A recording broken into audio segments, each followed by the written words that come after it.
Title: When the Ladder Breaks. Aram was 34 when he decided to bet his future on love. He wasn't rich, just steady.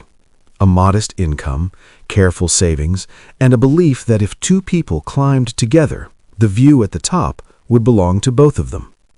Eunice was 27 then, bright-eyed, soft-spoken, and stuck.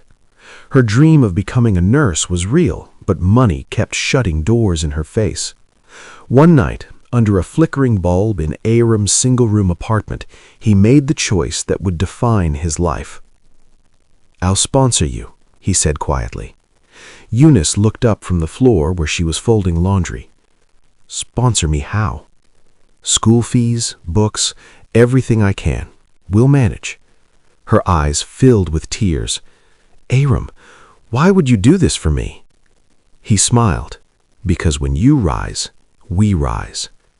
That night, she held his hands like they were a promise carved in stone. The years that followed were hard.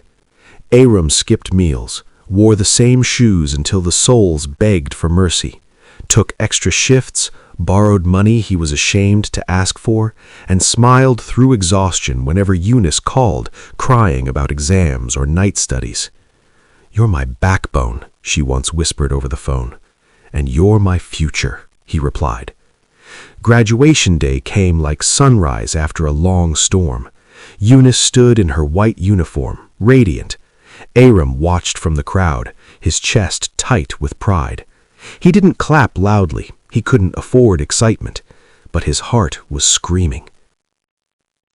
He helped her again, pulled strings, begged favors, and finally secured her a spot at a community hospital. Her first paycheck felt like a miracle. Then, the miracle started changing shape. Money changed Eunice's tone before it changed her lifestyle. Her calls became shorter, her laughter rarer. She started talking about exposure, class, and standards. Aram noticed the way she paused before answering when people asked what he did for a living.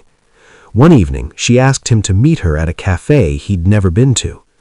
She arrived late, dressed sharp, confident, different. "Aram," she said after barely touching her drink, "we need to talk." He felt it before she spoke again. "I've been thinking about my future." "Our future?" he corrected gently. She inhaled, slow and controlled. "That's the thing."